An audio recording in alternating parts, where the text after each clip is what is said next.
하나님 말씀은 스가랴서 14장 4절입니다. 그날에 그의 두 발이 예루살렘 앞 곧 동쪽 감람산에 반드시 서실 것이요 감람산은 그 한가운데가 동서로 갈라져 매우 큰 골짜기가 되어서 산 절반은 북으로 절반은 남으로 옮기고, 오늘 말씀을 가지고 예수님의 재림 장소는 1. 감람산, 2. 땅, 3. 공중, 4. 세상 중 어디인가 라는 제목으로 말씀을 나누겠습니다. 찬송가 310장 4절에 보면 이렇게 노래합니다. 주 언제 강림하실지 혹 밤에 혹 낮에 또 주님 만날 그곳도 난 알 수 없도다. 성도들이 이 찬송 부를 때마다 주님 만날 곳, 다시 말하면 주님 재림 장소를 알 수 없도다, 이렇게 우리가 부르고 있습니다. 근데 왜 알 수 없을까요? 성경에는 적어도 재림 장소가 4군데가 나와 있습니다. 그러니까 아마 4군데 중 어느 곳인지 모르니까 이 찬송가 가사를 그렇게 만드는지는 모르겠습니다만은 예수님이 반드시 오시는데 그 오시는 장소가 어딜까? 그 질문은 누구나 할 수 있는 질문이겠죠. 근데 이 재림에 대한 부분에 대해서는 특히 조심스럽습니다. 그래서 예수님도 얼마나 이 부분에 대해서 조심스러웠던지 제자들이 예수님께 그 재림 때에 대해서, 재림 장소에 대해서 이렇게 물은 적이 있어요. 마태복음 24장에. 그때 예수님이 어떻게 대답하는지 아십니까? 재림은 이때 하는 것이고 이곳으로 하는 거야. 그렇게 말하지 않고 첫 마디가 이 말씀이었어요. 마태복음 24장 4절에 예수께서 대답하여 이르시되 누군가에게 미혹을 받지 않도록 주의하라. 그러니까 재림 문제에 대해서는 미혹하는 사람들이 있다는 것입니다. 그 누군가가 과연 누구일까요? 그것이 마태복음 24장 11절에 예수님이 말씀하셨습니다. 거짓 선지자들이라는 것입니다. 거짓 선지자들. 오늘 말로 하면 거짓 목회자들, 거짓 목사들이죠. 그러니까 거짓 목사가 예수님의 재림 장소에 대해서, 재림 시기에 대해서 굉장히 미혹하게 한다는 것입니다. 그러니까 성도들이 미혹당하는 것은 다른 사람이 아니라 목사들한테 당할 수 있다는 것을 예수님이 아주 그 재림에 대해서 질문 받자마자 하신 것을 볼 수 있습니다. 마태복음 24장 24절에 보면 거짓 그리스도들과 거짓 선자들이 일어나 큰 표적들과 기사들을 보여 할 수만 있으면 대가신자들도 미혹하리라. 그래서 이 거짓 그리스도들과 거짓 선지자들, 이게 결국 같은 말이에요. 그죠? 그러니까 그리스도라는 것은 선지자, 제사장, 왕인데 여기서는 사람들한테 이것을 하나님 말씀을 전달하는 사람은 선지자니까 거짓 그리스도, 거짓 선지자, 지금의 시대에서는 목회자들, 목사님들 중에서 많은 사람들이 미혹을 하게 되는 것이 재림 때 일어날 특징이라는 것입니다. 성경이 그래서 예수님이 재림하는 장소가 4군데에 나오는데요. 스가랴서 14장 4절에 보면 감람산, 그리고 데살로니가전서 4장 17절에 보면 공중, 그리고 마태복음 24장 30절에 보면 땅으로 오신다고 되어 있고요.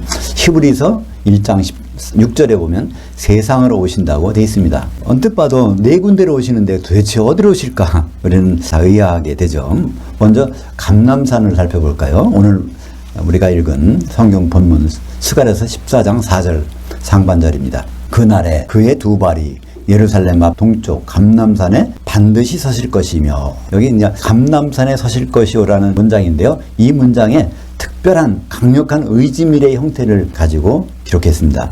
그러니까 히브리어에 배라는 접속사에다가 완료형이 나오면요, 이거는 무슨 수가 있더라도 반드시 하나님이 그렇게 이루시겠다는 겁니다. 그게 처음 나온 문장이 어디라고 그랬죠? 창세기 2장 24절. 남자가 부모를 떠나 그의 아내와 합해서 한 몸을 이루도록 하는 것은 반드시 여호와 하나님께서 그거는 하고야 말리라.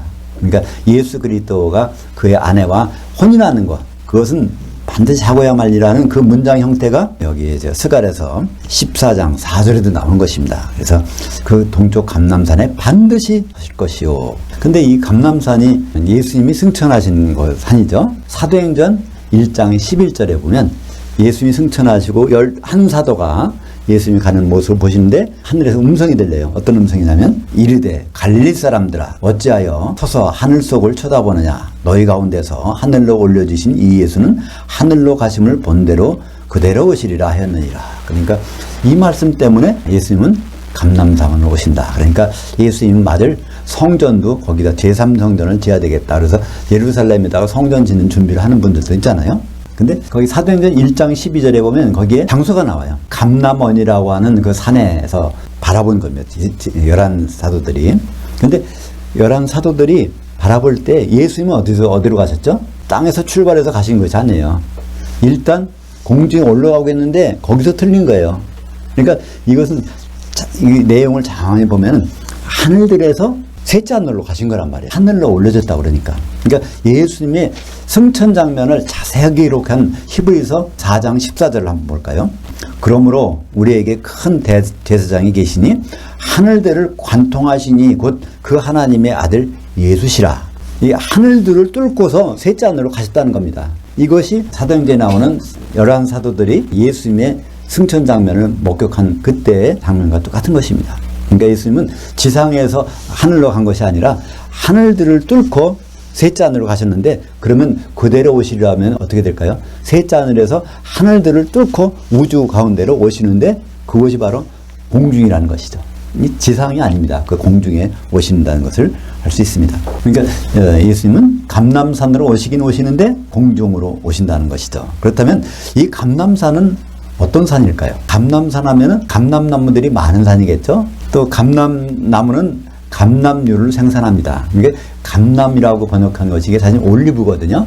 이 감람류가 바로 이 성령의 기름을 나타내는 그 기름이죠. 그래서 감람류라는 것은 성령의 기름을 충만한 그 성도들을 가리킵니다. 요한계시록 6장 6절과 요한계시록 18장 13절에 보면 성도들 중에 감람류가 있다는 것입니다. 근데 요한계시록 11장 4절에 보면 두 감람나무가 두 촛대라고 되어 있어요. 두 증인이 두 감람나무인데 또 그것이 두 촛대니까, 촛대는 요한계시록에서 1장 20절에 보면 교회라고 되어 있습니다. 그러니까 두 감람나무가 두 교회니까, 그러니까 감람나무는 교회를 나타내고 감람산은 뭐겠습니까? 모든 교회. 그러니까 7교회, 전 세계의 모든 교회를 감람산이라고 하는데 그 감람산이 바로 그 교회가 되는 것이고 예수님이 그 감람산으로 오시는 것입니다. 그렇다면 우리가 벌써 알 수 있죠? 요한계시록 1장 13절에 보면 7촛대 한가운데 예수님이 계시니까 그것이 바로 스가랴에서 말하는 감람산이고 거기에 인자 같으니 거기에 오신 것을 볼 수 있습니다. 그래서 스가랴에서 14장 4절은 바로 예수님이 어디로 오시는지를 정확하게 우리에게 말씀해주고 있는 것입니다. 예수님은 또 땅으로 오세요. 마태복음 24장 30절, 그때 인자의 그 징조가 하늘에서 보이겠고 그때 땅의 모든 족속들이 통곡하며 그들이 인자가 구름을 타고 능력과 큰 영광으로 오는 것을 보리라. 땅에 있는 족속들이 예수님을 본다는 거예요. 그러니까 이게 바로 이제 땅에 내려온다는 것이 아니겠습니까? 근데 요한계시록 1장 7절에도 같은 말씀이 있습니다. 볼지어다 그가 인자 예수 그리스도가 구름을 타고 오시리라. 각 사람이 눈이 그를 보겠고 그를 찌른 자도 볼 것이요 그 땅의 모든 족속이 그로 말미암아 애국하리니 그러하리라. 그래서 땅으로 오시는 것은 분명합니다. 근데 땅은 성경에서 뭘 나타낼까요? 땅은 교회를 나타냅니다. 마태복음 5장 5절에 온유한 자들은 복이 있나니 그들이 땅을 기업으로 받을 것이며, 기업이라는 것은 상속물이라는 것이거든요. 상속자가 되어서 상속을 받는 것인데 이 세상의 모든 것은 다 없어집니다. 우리 주님 만날 때는 뭐로 만나죠? 교회로서 만나는 것입니다. 그죠? 그러니까 그 상속받는 그 교회로 만나는 것이니까 이 땅은 교회를 나타내고 있는 것이죠. 근데 마태복음 5장 5절뿐만 아니라 요한계시록 1장 5절도 같은 말씀이 있습니다. 또 믿음의 증인으로 죽은 자들 가운데서 맏아들 되시고 그 땅의 왕들의 머리가 되신 예수 그리스도. 예수 그리스도는 골로새서 1장 18절에 보면 교회의 머리가 되시는데 요한계시록에서는 그 땅의 왕들의 머리가 되신다는 거예요. 그러니까 이 땅이 교회라는 것을 알 수 있습니다. 그 왕들은 교회의 성도들이고요. 그래서 요한계시록을 이해하는데 땅과 바다를 이해해야 요한계시록을 쉽게 볼 수 있습니다. 땅을 그냥 우리가 밟고 다니는 땅이라고 보면은 요한계시록이 무슨 말씀인지 몰라요. 땅의 3분의 1이라. 그럼 땅의 3분의 1, 어떤 지역의 3분의 1인가? 그게 아니라 교회의 3분의 1. 그런 뜻이죠. 그래서 이 땅은 교회를 나타내고 있습니다. 그러니까 땅으로 오신다는 얘기는 결국 교회로 오신다는 것을 말씀하고 있습니다. 또 주님은 세 번째로 어디로 오신다고요? 공중으로 오십니다.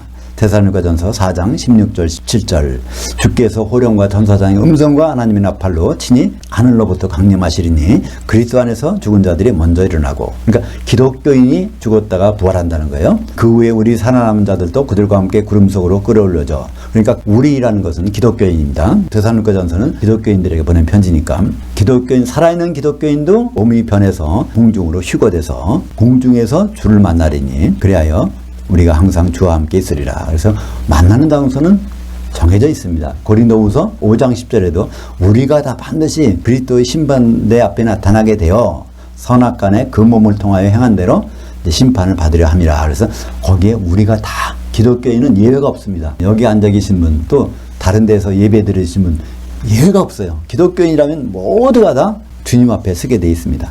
근데 이 성경을 이해할 때는 땅도 우리가 이해해야 되지만 하늘도 이해해야 됩니다. 우리는 그냥 하늘, 성경에는 하늘이라고 나왔으니까 하늘이 똑같은 하늘이다 그러는데요.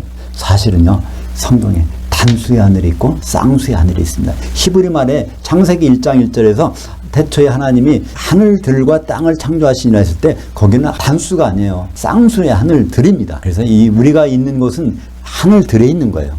그러니까 하늘들에 지금 누가 계신가요? 하늘들에 아버지가 계십니다. 우리가 주기도문을 할 때 예수님이 가르쳐주신 기도에도 나와 있어요. 하늘들에 계신 우리 아버지여라고 기도를 하고 했는데 우리는 그대로 기도 안 해요. 하늘에 계신 우리 아버지라고 기도합니다. 예수님이 기도하라는 내용을 알려주셨는데 한마디부터 우리는 그걸 그대로 안 한단 말이야. 왜 그럴까요? 하늘들과 하늘이 구분이 안 돼 있으니까, 우리말 번역에서. 근데 그것은 반드시 구분이 됩니다. 하늘들을 창조하셨으니까 하늘들에 있기 전에 하나님이 계신 곳은 단수의 하늘입니다. 그죠? 그것이 창조된 이후에는 어떻게 됐을까요? 고린도후서 12장 2절에 셋째 하늘이라고 되어 있습니다. 셋째 하늘. 그러니까 하늘들에서 그 멀리 있는 곳에 바라볼 때는 그것이 셋째 하늘입니다. 그래서 예수님은 지금 어디 계실까요? 예수님이 여기 안 계십니다. 그것을 어떻게 알 수 있죠? 예수님이 가면 성령님을 보내주신다 그러는데 우리가 성령님과 함께 있다고 하면은 예수님이 안 계신다는 증거가 아니겠습니까? 예수님은 셋째 하늘에 가 계세요. 단수의 하늘에 가 계십니다. 요한복음 3장 13절에 하늘에서 내려온 자, 곧 인자 외에는 그 하늘에 올라간 자가 없느니라. 그래서 에녹도 거기 가본 적이 없어요. 모세도 없고 에녹도 없고 아무도 간 사람이 없어요. 거기는 예수님만. 근데 하나님 아버지는 하늘들에 계시고 성령님은 어디 계실까요? 세상은 그를 알지도 못하고 보지도 못합니다. 그러니까 교회 가운데 계십니다. 그래서 좀 전에도 우리가 그걸 봤죠? 예수님이 승천하실 때 하늘들에서 뚫고 셋째 하늘로 가셨다. 히브리서 4장 14절. 그러니까 우리말 번역에는 승천하신 자라고 번역되는데요. 성경 원문에는요, 하늘들을 관통해서 지나간 분이라고 돼 있어요. 하늘들을. 그러니까 그분이 오실 때도 어떻게 될까요? 오고 가는 게 똑같다고 되지 않습니까?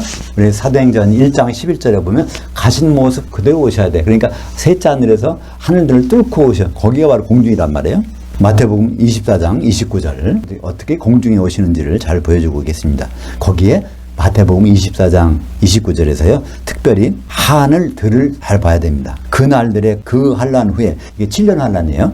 7년의 환란 후에 즉시 해가 어두워지며 달이 빛을 내지 않으며 별들이 하늘에서 떨어지며 천사들이 내려온다는 얘기죠.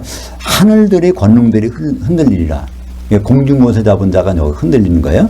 마태복음 24장 31절에도 그가 천사들을 보내리니, 예수님이 천사들을 보내리니 그들의 그의 택하신 자들을 하늘들 이 끝에서 저 끝까지 사방에서 모으리라. 땅에 내려와서 막 사람들을 모으는 게 아니에요. 땅에는 불신자도 있고 신자도 있는데 그 사람 중에 골라가지고 모으는 게 아니에요.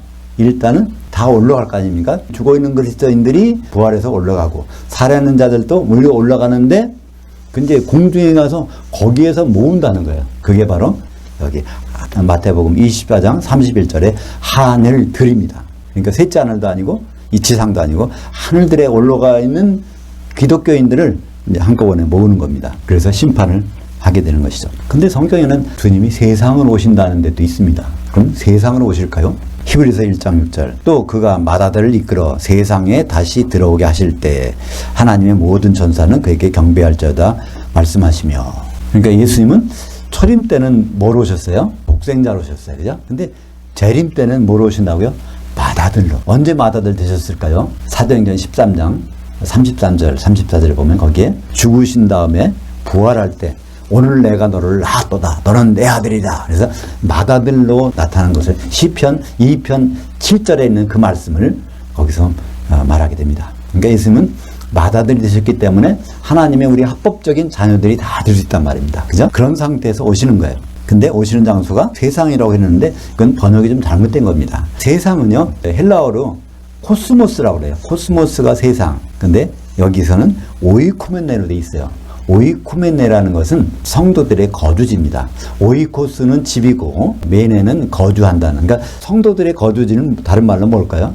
교회입니다. 그러니까 히브리서 1장 6절에도 예수님 맏아들로 오시는데 어디로 오시냐면 이 세상으로 오신다는 얘기가 아니라 교회로 오신다고 분명히 되어 있는 것입니다. 요한계시록 3장 10절에 봐도 거기서 오이쿠메네가 나와요. 내가 또한 너를 지켜 시험의 한 시간을 면하게 하리니 이는 장차 온 거주지에 임하여 땅에 거하는 자들을 시험할 한 시간이라. 빌라델피아 교회에 주시는 말씀 중에 이게 시험의 한 시간을 면제시켜 준다는 말씀이 있는데, 이 한 시간, 헬라어에서 한 시간, 호라라고 하는데요. 영어로는 아우어라는, HOUR이라는 것이 영어의 한 시간이잖아요. 그거를 헬라어로는 호라라고 합니다. HORA, 호라라고 하는데 그것은 7년의 기간을 나타내고 있습니다. 요한계시록 17장 12절에 보면 거기에 열왕, 짐승, 그 여자가 활동하는 시기가 한 시간이라고 되어 있어요. 그게 7년인데. 그래서 그 7년간에 빌라델피아 교회가 시험을 면제받는다는 거예요. 7년 환란을 면제받는데 전 3년 반은 인을 맞아서 요한계시록 7장에 보면 인 맞는 자 13만 4천이 나오죠. 그 후 3년 반은 시온산에 올라가서 13만 4천이 후 3년 반 동안에 시온산이 올라간 게 있죠. 그래서 그 시험을 면하게 해주는데 그때 말씀하시는 것이 온 거주지에, 그러니까 오이쿠멘에 있는 것이 뭐라고 그랬죠? 교회를, 성도들의 거주라고 그랬죠. 그리고 임하여 땅에 거하는 자들을 시험할 시간이라. 땅이 뭐예요? 교회니까. 그러니까 빌라델피아 교회가 올라가 있을 때는 여전히 교회는 지상에 있습니다. 그죠? 근데 지상이 그 성도들의 거주지, 오이쿠메네면서 땅인 것입니다. 그죠? 그러니까 예수님은 이제 정리해보면 어디로 오시죠? 스가랴서에 보면 감람산으로. 근데 감람산이 결국은 교회라고 그랬죠?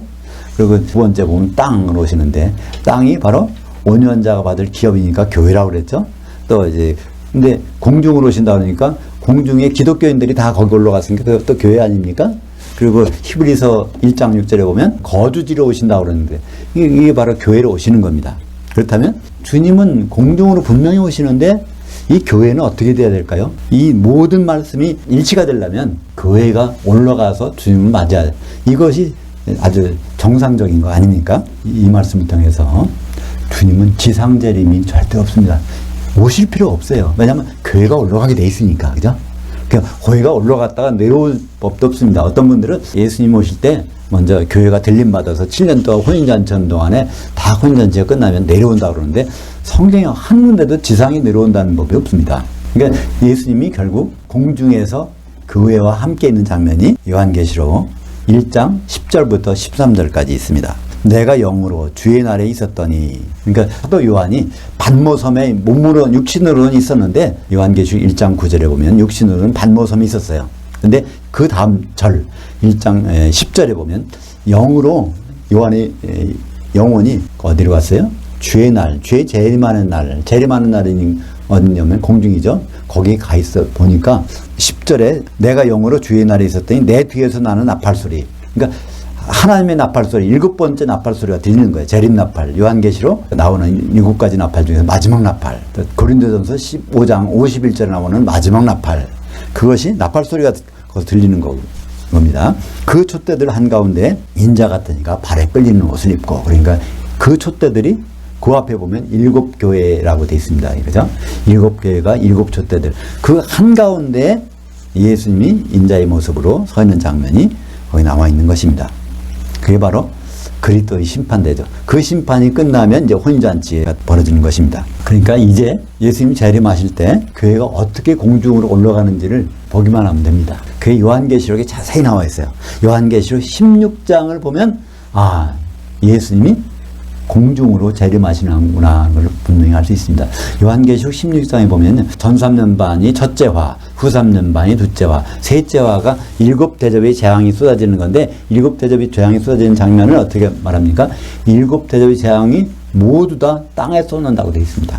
여섯째 대접을 볼까요? 여섯째 대접 보면은 16장 14절에 그들은 귀신의 영들이라 이적들을 향하여 온 거주지의 왕들에게 가서 하나님과 전능하신 이의 큰 날에 있을 그 전쟁을 위하여 그들을 모으더라. 그러니까 온 거주지, 교회에 가서 그들을 모으는 겁니다. 그들이 다 모아서 요한계시 16장 16절 새 영들이 히브리어로 아마겟돈이라 하는 곳으로 왕들을 모으더라. 그래서 이 아마겟돈이라는 것은 이스라엘 땅에 가도 그게 있지만 거기 감람산도 거기 있는 게 아닌 것처럼 심판을 하기 위해서 모이는 그 산을 아마겟돈이라고 합니다. 아마겟돈은요, 하르 무기또에 만들어진 말입니다. 히브리 말로 하르는 산이고 무기또는 지폐한, 그러니까 모든 사람을 모아서 심판하기 위해서 모이는 것인데 그것을 큰 날의 전쟁, 요한계시 19장 19절에 보면 그것이 바로 예수님이 오셔서 백마 타고 오셔서 그들과 전쟁하는 모습으로 나타나는데 그것이 바로 그리스도의 심판대로 나타나는 것입니다. 그래서 16장 10절에 드디어 일곱 번째 대접이 쏟아집니다. 일곱째 천사가 그 대접을 공중에 쏟음에 큰 음성이 성전에서 보좌로부터 나서 이르되 되었다 하시니. 그러니까 첫 번째부터 대접을 어디서 쏟았어요? 땅에다 다 쏟았어요. 결국은. 그죠? 근데 일곱 번째 대접은 공중에다 쏟는다요. 결국 무슨 얘기입니까?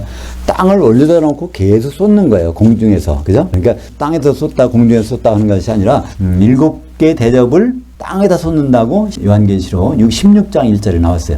몇 개만 땅에서 쏟는 게 아니라 일곱 대접 전체를 땅에다 쏟아. 근데 일곱 번째 대접 보니까 공중에 쏟아. 그러면 이 말이 성립되려면은 땅을, 교회를 공중에다 올려놓고 거기서 심판하는 장면이 정확하지 않습니까? 그래서 이 교회, 공중에 한번 올라가면요, 거기서 심판받고 지옥 가는 사람들 빼놓고는요, 거기서 항상 주님과 같이 있어요. 천년왕국 때도 계속 공중에 있어요. 천년왕국 지나서도 공중에 있겠죠? 그러니까 그들이 과연 성도들이 공중에 있는지 없는지를 확인하는 방법이 있어요. 아주 확실한 방법. 천년왕국 뒤에 성도들이 어디 있는지를 알면 확실하잖아요. 천년왕국 후에 성도들이 공중에도 있다면 여전히 예수님은 공중으로 재림하셨고 예수님과 같이 있던 성도들도 공중에 있었던 것이 그게 확증되지 않습니까? 그것이 요한계시록 20장 9절. 그들이 지면 위로 올라가서 성도들의 진, 곧 사랑받는 성을 두르매 하늘에서 불이 내려와 그들을 태워버리고, 이게 이제 천년이 참에 마귀가 무저갱에서 놓여 나와서 땅의 사방백성이라면 온 지구상에 있는 모든 사람입니다. 동서남북에 안 걸리는 사람이 없잖아요. 그들을 모아가지고 미혹해서 위로 올라가서 지면에서 올라간다고 돼 있어요. 근데 우리말 번역에는 올라간다는 말이 안 돼 있는데 개혁 성경에는 개혁 개정도 그렇지.